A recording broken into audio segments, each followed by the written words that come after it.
Datuk Sabri Zali, saya nak cakap ni, sepatutnya Datuk lebih bertenang dan tengok dulu. Jangan dengar cakap orang terus meloncat, kan?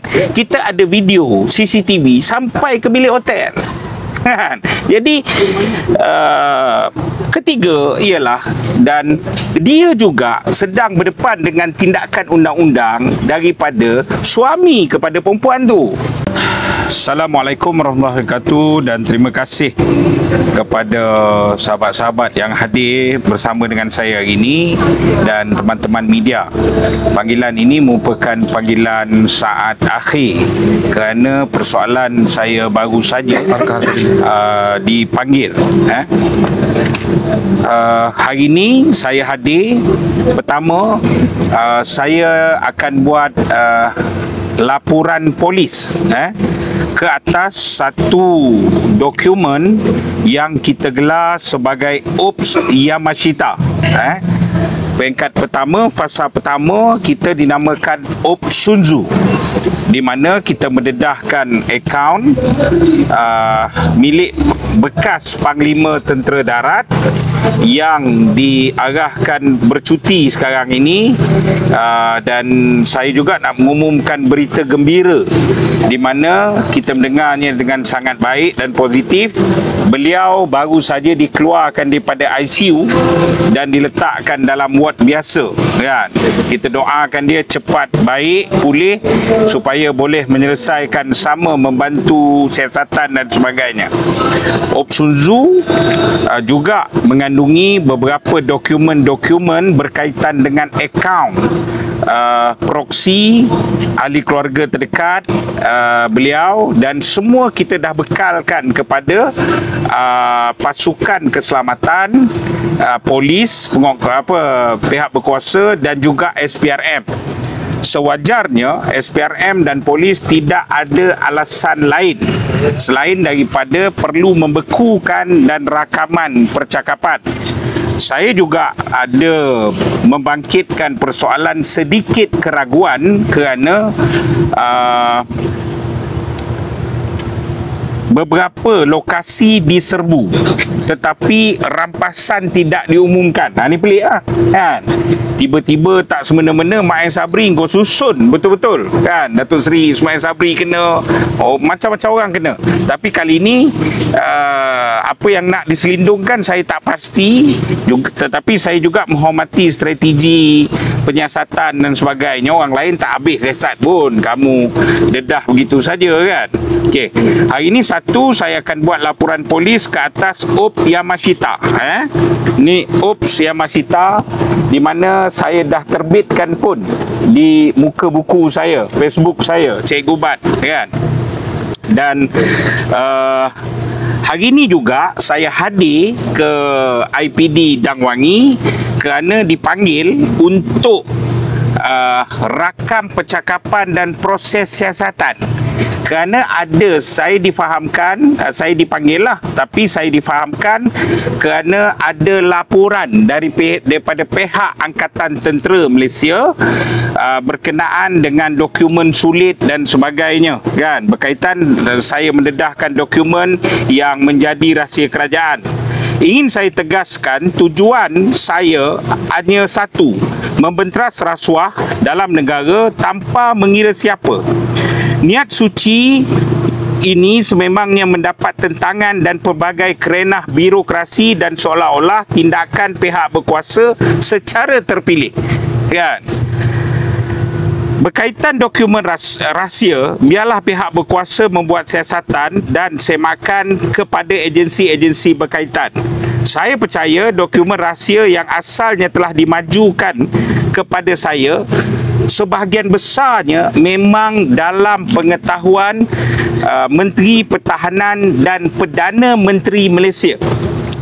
Apa yang saya ingin tekankan adalah Panglima Tentera Darat bukan aktor tunggal. Okey. Selepas saya dedahkan semua akaun tersebut, Ops Yamashita ini adalah membuktikan bahawa dia bukan seorang-seorang buat kerja. Dia bukan seorang-seorang buat kerja, bukan aktor tunggal. Dalam skandal rasuah ini terdapat kartel yang telah wujud dalam ekosistem tentera darat. Ini yang sebenarnya kita nak berdepan, kan? Ekosistem yang saya maksudkan, contoh bahagian logistik, menyusun tender untuk orang mereka, bahagian sumber manusia, menyusun kenaikan pangkat dan meletakkan orang-orang mereka menerajui jawatan-jawatan penting.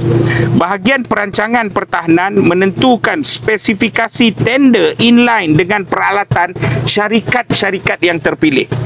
Ini dah memang ada seperti seolah-olah satu kartel. Kan, siapa nak naik pangkat dah ditentukan, kan, dah disusun. Dan juga tender-tender ni, spesifikasi tender tersebut sendiri adalah berdasarkan kehendak syarikat-syarikat tertentu. Apabila Panglima Tentera Darat bersara pun boleh ada warisan dan membolot tender dalam tentera darat, itu bukan satu benda yang rahsia. Dokumen OP Yamashita adalah eksekutif summary ataupun rumusan siapa perlaku, perancang dan pendukung kepada kes rasuah Panglima Tentera Darat. Apabila kita mencantumkan maklumat-maklumat seperti sebelum ini, ia seperti jigsaw puzzle. Now dia macam bermain jigsaw puzzle. Jelas ekosistem kartel ini terancang dan diterajui oleh satu orang yang berpangkat Major General yang sedang bertugas dan satu orang bekas General yang besar pada kartel kali ini, kan. Saya juga sebelum ini dalam hantaran muka buku saya, Facebook saya menyebut Major General Farid. Siapa dia? Apa peranan? Aktiviti dia? Perkara-perkara tersebut saya telah kumpul dan saya punya syak yang kuat, dan ia ada dalam OPS Yamashita, laporan rumusan dalam OPS Yamashita. Persoalan dia, kenapa Cikgu Bat perlu dedahkan? Kerana dalam organisasi telah rosak.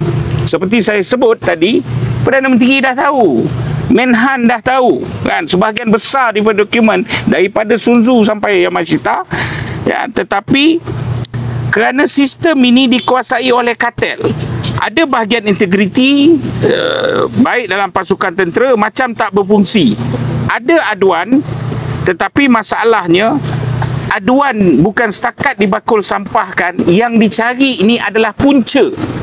Macam mana maklumat keluar, macam mana itu, macam mana ini, kan. Malah ada yang dipanggil mereka yang terdiri daripada anggota pegawai Angkatan Tentera dikenakan tindakan kerana mempertikaikan kartel ini. Kita mahukan ekosistem kartel ini dihapuskan sepenuhnya. Pegawai-pegawai dikenal pasti harus diambil tindakan undang-undang. Bukan sekadar ditukar, letak dekat tempat lain. Tak. Itu bukan cara menyelesaikan masalah. Ia harus dikenakan tindakan undang-undang, sama ada court martial, mahkamah ketenteraan ataupun mahkamah terbuka untuk orang awam. Sekiranya MINDEF memerlukan nama-nama pegawai kanan dalam ekosistem tersebut, hari ini saya umum bahawa MINDEF termasuk Menteri Pertahanan boleh memanggil saya pada bila-bila masa saja. Saya sedia surrender segala maklumat yang saya tahu, kan.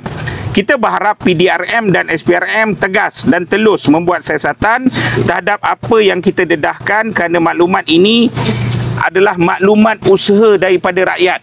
Ramai orang tanya, kan, siapa di belakang Cikgu Bat?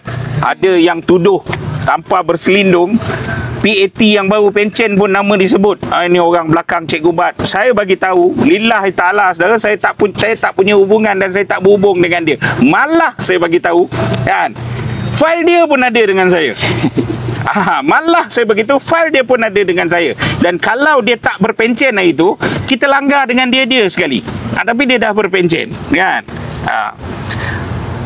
Sekiranya tindakan secara terpilih, percayalah, aktiviti rasuah dalam MINDEF akan terus diwarisi oleh pewaris kartel-kartel ini. Apa yang saya nak buat ialah saya nak menyelamatkan institusi ini. Sebelum ini, orang cakap apa? Orang cakap, inilah polis, kan, polis rasuah lah, askar tak. Sekarang, saudara, institusi pertahanan negara yang dihormati seperti tentera pun memang dah penuh dengan rasuah yang berlaku. Dan laporan polis saya juga nanti akan menyerahkan beberapa dokumen rahsia besar yang saya akan serah dan saya akan surrender semua untuk polis memulakan siasatan dalam operasi Yamashita ini. Okey. Kedua, saya juga nak menjawab persoalan selain daripada OPS Sunzu, OPS Yamashita. Ketika menjalankan ini, saya terkejut dengan satu fakta. Pada Julai 2024, Mei, Jun, Julai sampai ke Ogos, saya mendedahkan, kalau ingat 2024, saya mendedahkan berkenaan dengan wujudnya dokumen, iaitu keputusan siasatan SPRM ke atas satu orang yang telah disenarai pendek dan kemungkinan besar menjadi Panglima Tentera Laut pada ketika itu, iaitu Datuk ke apa? Datuk ke Tan Sri? Datuk kan? Datuk Sabri Zali. Tadi dia baru buat sidang media, dia sebut nama saya berkali-kali. Kan? Kan? Tapi saya nak bagi tahu, saudara, saya terkejut sebab pada maklumat yang saya ada, sebaik sahaja saya dedahkan, saya buat laporan polis, saya ditahan. Kenapa saya ditahan? Pada ketika itu, Sabri Zali telah menggunakan ATM, ada pegawai tentera lain buat laporan polis ke atas saya kerana rahsia rasmi juga. Ni makna rasuah tu dilabelkan rahsia rasmi, okey, tutup kan. Tetapi persoalan dia ialah bila saya keluar hampir seminggu saya kena lock up, maklumat yang saya dapat, Sabri Zali malu dengan apa yang saya dedahkan dan kemungkinan besar, dan dia kecewa kerana dia tidak dapat jadi Panglima Tentera Laut pada ketika itu. Walaupun kita dengar watikah dah ada dah atas nama dia, tetapi ditukar. Dia kecewa. Atas alasan kecewa dan malu, saya percaya dia akan pencen awal pada ketika tu kan. Tapi hari ini bila saya menyebut dalam PC saya di depan Dang Wangi bahawa sebelum ini rekod saya dan dia berpencen awal, ada ramai daripada tentera laut sendiri datang jumpa bagi maklumat. Dia kata tak, Datuk Sabri Zali yang gagal jadi Panglima ni sekarang ni jadi Chairman Puspahanas. Puspahanas ni apa? Puspahanas ni ialah Pusat Latihan Angkatan Tentera Malaysia, di mana dia bukan report lagi pada TLDM, dia report kepada Angkatan Tentera Malaysia ya. Lantas saya jadi terkejut lah. Takkanlah memang dah ada bukti didedahkan, dah dedah pada umum, macam mana Angkatan Tentera boleh simpan lagi pegawai macam ni kan? Dan bukan sebagai anggota jaga pintu, dia punya kedudukan sebagai chairman yang melatih pegawai-pegawai tentera lain. Maka sebaik saja itu saya dapat pelbagai maklumat lagi ya. Dan saya memberi amaran kepada dia dengan tak ada tuduhan. Saya kata dia ni lekeh sangat. Lekeh macam mana? Dengan dia berjumpa dengan semua orang, deal dengan semua orang dan sebagainya. Antara yang saya naik dalam posting saya ialah bagaimana seorang wanita, dan selepas itu kita kenal pasti dia isteri orang lah kan, seorang wanita yang mewakili sebuah syarikat kontraktor yang ada urusan dengan tentera kan, mempunyai hubungan dengan dia. Hubungan apa? Pertama, data saya dapat ialah dia memang kerap pergi main golf sama. Kalau saudara tengok tu, betul, kita pun kadang-kadang ada pergi main golf dengan perempuan, dengan kawan-kawan perempuan apa semua, tapi tak adalah dalam keadaan aksi begitu, ambil gambar dan sebagainya. Satu, dia kena jawab benda tu kan. Kedua ialah kita dapat mereka menggunakan hotel yang sama, bilik hotel yang sama masuk. Nak cakap apa ni? Saya tak cakap dia buat apa dalam hotel sebab saya tak ada maklumat kan. Tetapi persoalan dia, Datuk Sabri Zali, saya nak cakap ni, sepatutnya Datuk lebih bertenang dan tengok dulu, jangan dengar cakap orang terus meloncat kan. Kita ada video CCTV sampai ke bilik hotel kan. Jadi ketiga ialah, dan dia juga sedang berdepan dengan tindakan undang-undang daripada suami kepada perempuan tu. Saya tak tuduh apa, hari ni dia melenting. Pertama dia cakap apa? Dia cakap dia tak rasuah, dia tak apa, tak ada kautim dengan mana-mana kontraktor. Saya tak cakap. Kenapa lah dia melantun? Saya cakap perempuan tu menjadi jurucakap kepada mewakili sebuah syarikat yang ada urusan dengan Kementerian Pertahanan. Kan? Yang dia kelang kabut, kenapa? Dan dia pergi jump in dengan dia kata, dia bersih, dia tak rasuah. Saya ingatkan balik pada bulan Julai yang saya kena tangkap 2024 tu adalah kerana mendedahkan rahsia rasmi kerajaan. Rahsia rasmi tu tulis apa? Boleh tengok lagi dalam muka buku saya tak turunkan pun, kan? Rahsia tulis apa? Dia terlibat dan SPRM sendiri mencadangkan pihak tentera mengambil tindakan ke atas dia. Sebab SPRM ni tak boleh ambil tindakan. Saya kena faham bahawa you ada rank dalam tentera. Either you memilih untuk court martial ataupun public punya mahkamah terbuka, kan? Dan akhirnya betul lah tindakan SPRM memulangkan balik kepada tentera untuk ambil tindakan, kan? Bukan memindahkan dia, mengambil tindakan terhadap dia, kan? Dan dokumen tu apa? Yang saya kena tangkap tidur lokap ni kerana rahsia rasmi kerajaan lah. Rahsia apa? Kamu rasuah, kan? Kamu nak cakap apa? Lepas tu dia tuduh saya doktorat, kononnya saya menipu, kan? Semua dokumen yang saya naikkan termasuk gambar dan sebagainya adalah sumber yang sangat sahih, dan saya jumpa orang yang merakam benda tu. Jadi macam inilah Sabri Zali, kan? Saya cabar kamu, saman saya dengan pertuduhan spesifik. Jangan berbelit-belit. Tuduhan spesifik iaitu menerbitkan gambar dan dokumen palsu pasal Datuk Sabri. Itu tajuk dia. Kan, Datuk Sabri saman saya kerana menerbitkan dokumen palsu. Kalau betul dia berani, ya. Kan, okey. Tapi yang saya nak bagi tahu apa? Pertama, adakah dia mendapat kelulusan, clearance daripada superior, daripada MINDEF apabila dia menggunakan premis tentera, baju tentera dengan buat PC peribadi. PC ni PC personal. PC nak jawab masalah dia. Bukan PC pasal dasar negara, dasar ketenteraan ataupun apa-apa dalam bidang kerja Puspahanas. Jadi adakah dia dapat clearance benda tu? Dan dia kena bagi tahu siapa yang bagi dia clearance guna pakaian tentera, guna premis tentera dengan menjawab isu peribadi. Dia kena jawab. Satu. Kedua, seperti saya sebut, peguam ni, saudara, apa namanya ni, dia memperkenalkan satu orang yang dipanggil penasihat undang-undang dia. Tiba-tiba ada penasihat undang-undang, kan? Saya bagi tahu lagi sekali, bila kamu dalam uniform, kamu guna premis tentera, isu dia isu ketenteraan. Tentera, adakah endorse orang ni sebagai peguam kepada MINDEF, kepada Kementerian Pertahanan?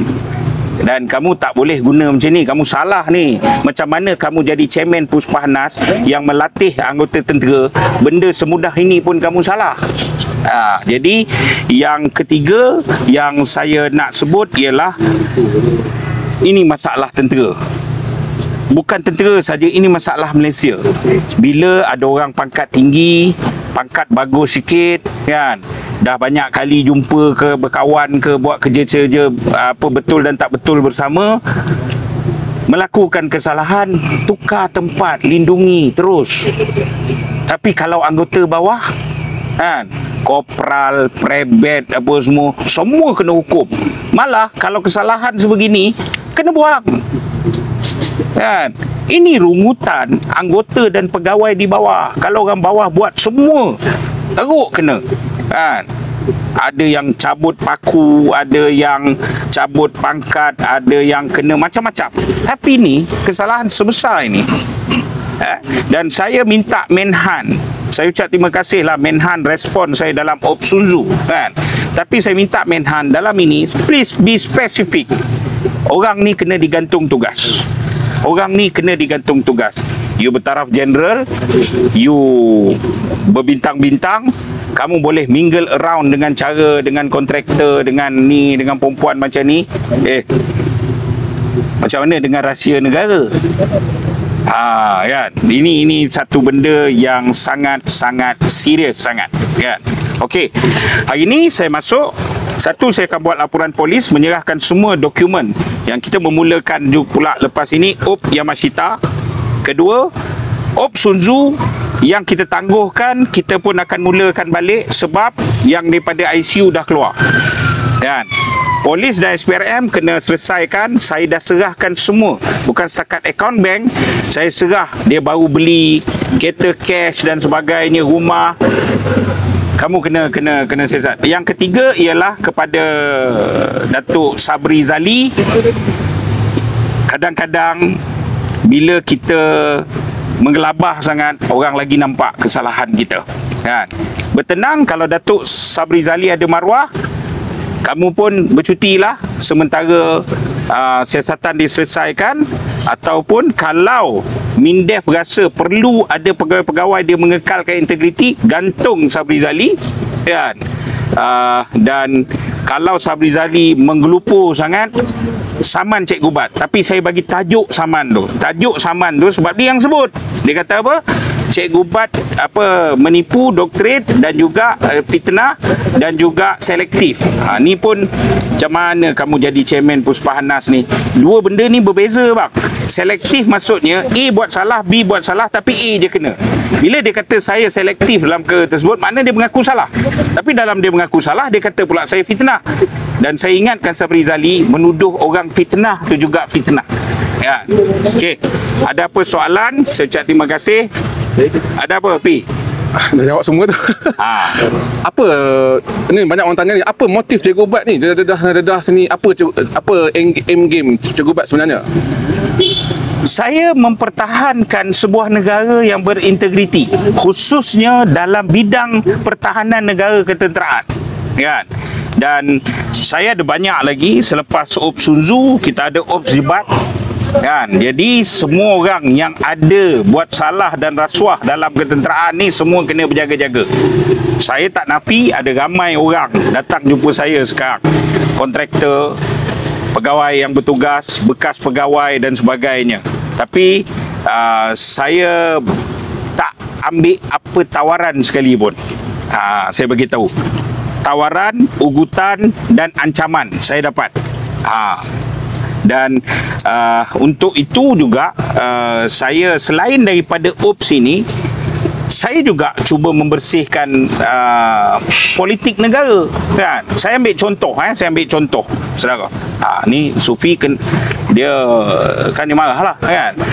Saya ambil contoh depan SPRM.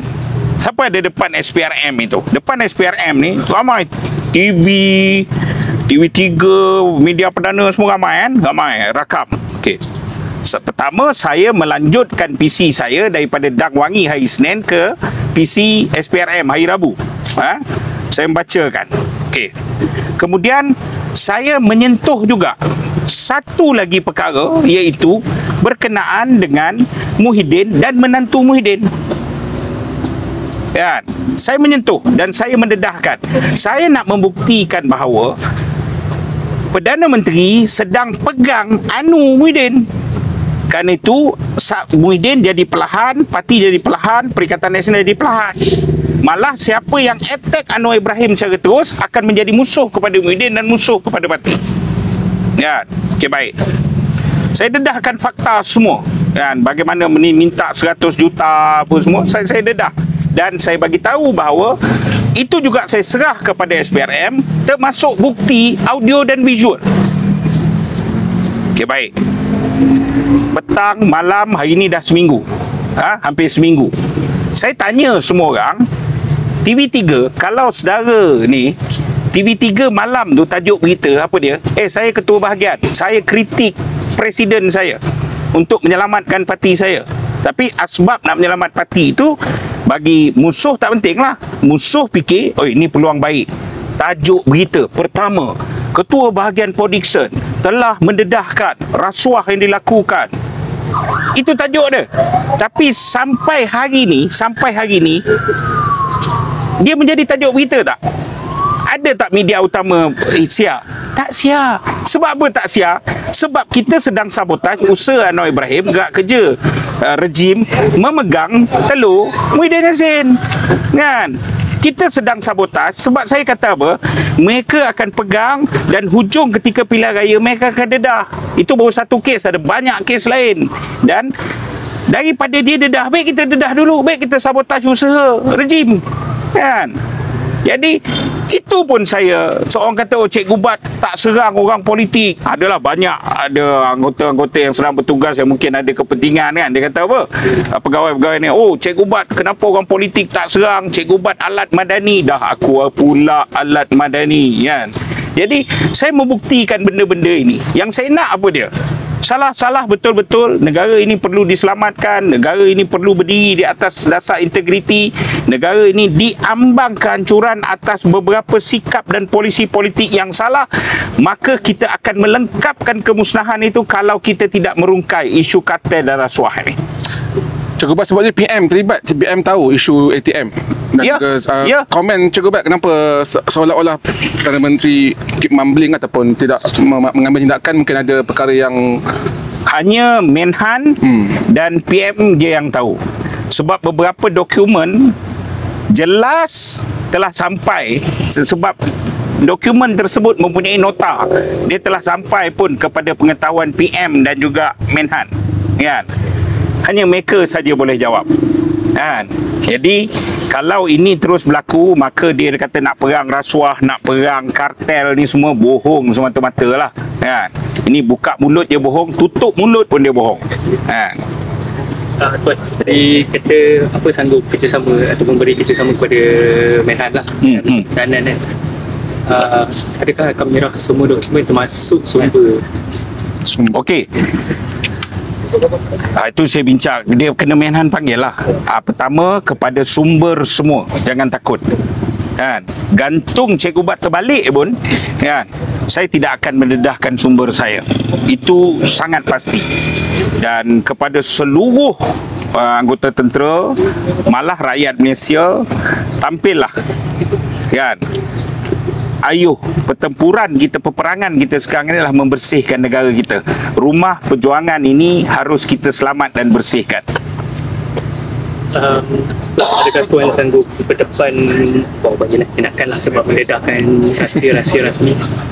Ini tindakan lah ni, salah satu daripada tindakan. Dan apa pilihan yang saya ada kalau saya tahu dah sampai ke PM dan sebahagian daripada dokumen saya dah bagi dan saya dah bantu, polis tak payah siasat kan, tapi dia must clarify lah apa saya buat kan. SPRM saya dah bagi lengkap, tapi sampai hari ni kita tengok macam dindong. Jadi apa pilihan saya ada? Dan kepada rakyat Malaysia, saya terpaksa melakukan perkara ini. Terima kasih atas dukungan, doa, sokongan dan sebagainya. Kerana saya tidak punya pilihan, kerana saya hanya ada sebuah negara bernama Malaysia untuk saya meneruskan baki kehidupan saya, untuk anak-anak saya tumpang berlindung, dan di sinilah saya akan mati. Akan dedah kepada media lah, audio dengan video dan media. Okey. Dia pun baru balik bercuti. Dia akan balik bercuti hari Khamis. Ni pun satu presiden ni jadi perlis gerbak-gerbuk apa semua, kontrol daripada London, Dubai je dia kan. Patut dia balik lah. Okey, tak apa, dia baru balik hari Senin kan? Jadi kita tengok dulu respon dia. Satu. Kedua ialah kita tengok respon SPRM, kerana SPRM dapat solid semua benda tersebut.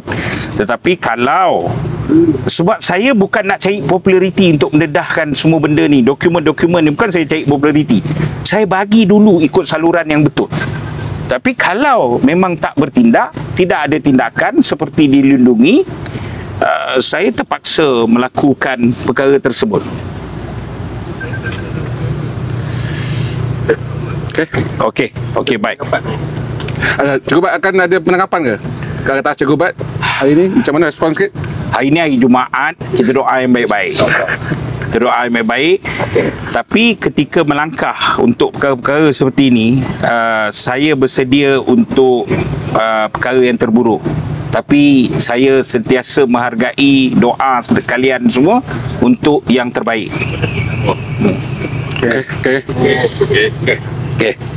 Okey, baik. Terima kasih. Cukup baik minta mic. Okey. 5,000 orang tengok cukup baik live. Okey. 5,000 lebih. Askar banyak tengok, askar. Special.